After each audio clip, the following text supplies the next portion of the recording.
The question is that the bill be now read the third time. Minister Nigel Huddleston. Thank you, Madam Deputy Speaker, and I beg to move that the bill be read for a third time. I'm grateful to all honourable and right honourable members who have participated throughout the passage of the bill today, and of course you, Madam Deputy Speaker, and the other Deputy Speakers for skilfully guiding us through the process.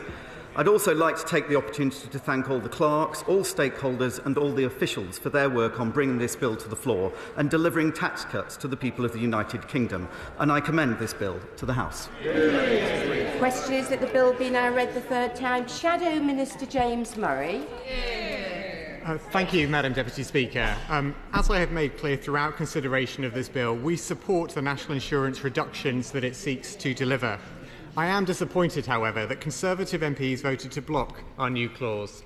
Since the Chancellor announced the Conservatives' plan to abolish national insurance contributions last week, ministers have refused again and again, including today, to say how it will be funded or what impact it will have. We believe people deserve to know what impact the Conservatives' £46 billion unfunded tax plan will have on pensioners and their pensions, on public services and the health of our economy. Our new clause would have required the government to come clean and be honest with the British public. Instead, ministers have decided to vote against us and instead stick to their reckless and irresponsible unfunded tax plan.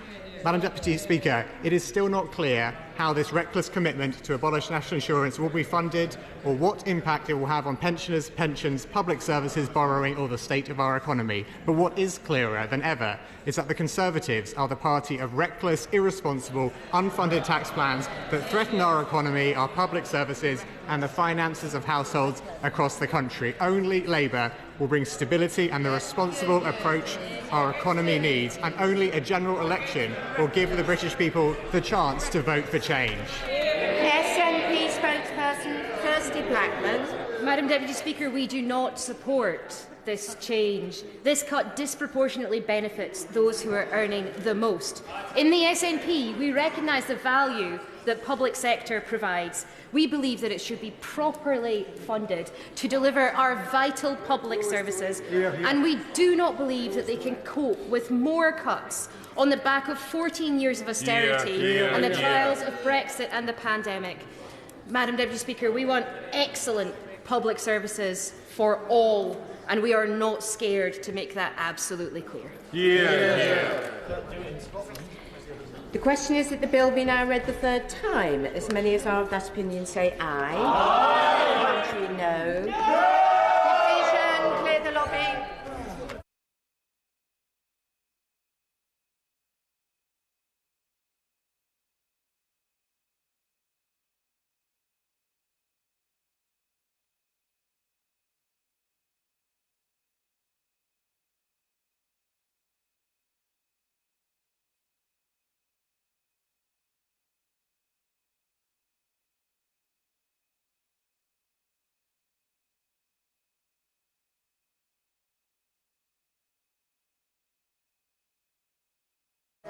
The question is that the bill be now read the third time. As many as are of that opinion say aye. Contrary, no. Tellers for the ayes, Mark Jenkinson and Joy Morrison. Tellers for the noes, Steve Bonner and Gavin Newland. I'm not sure that...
Order. Order. The ayes to the right were 293. The noes to the left were 41.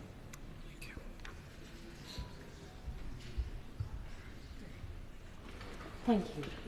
The ayes to the right, 293. The noes to the left, 41. So the ayes have it, the ayes have it. Unlock.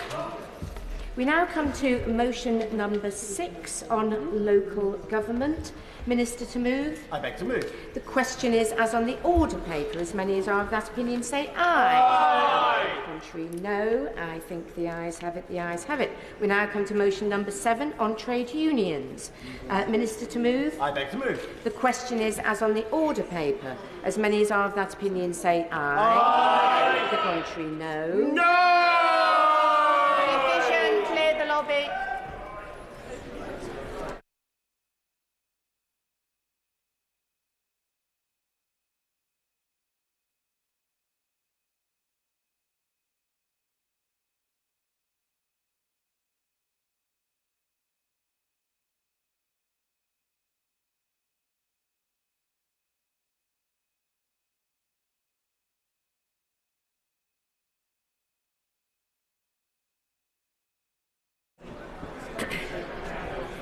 Stop there.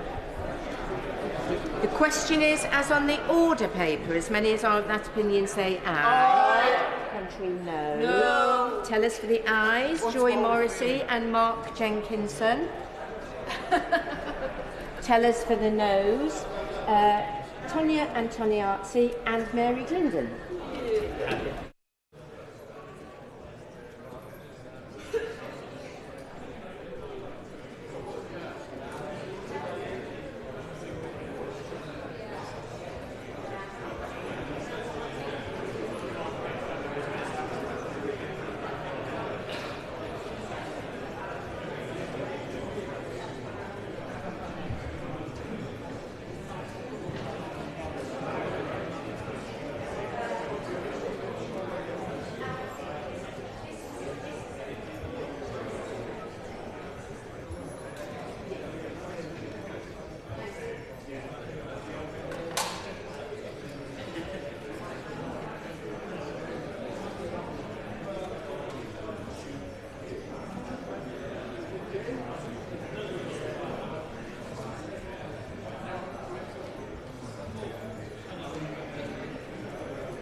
Order. Order. The ayes to the right were 291. The noes to the left were 147.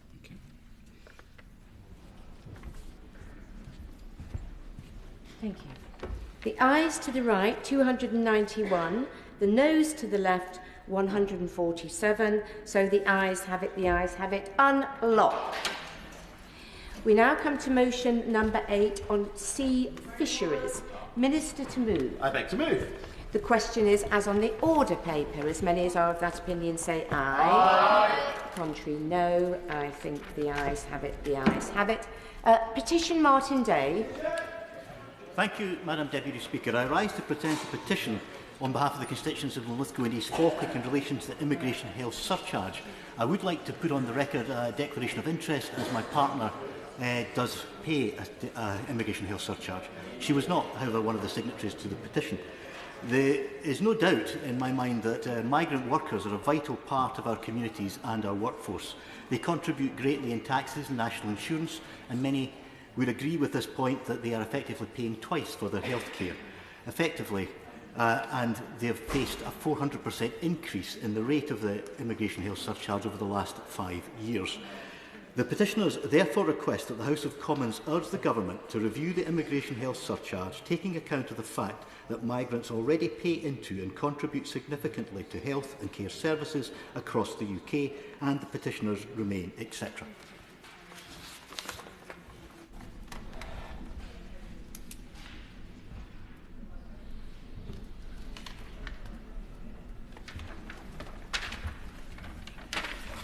Petition, immigration health surcharge.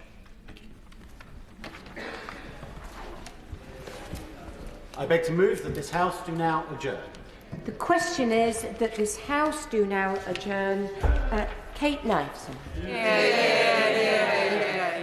Thank you, Madam Deputy Speaker. I'm grateful to have the chance to speak in the Chamber on the topic of the presumption of parental involvement in child arrangements.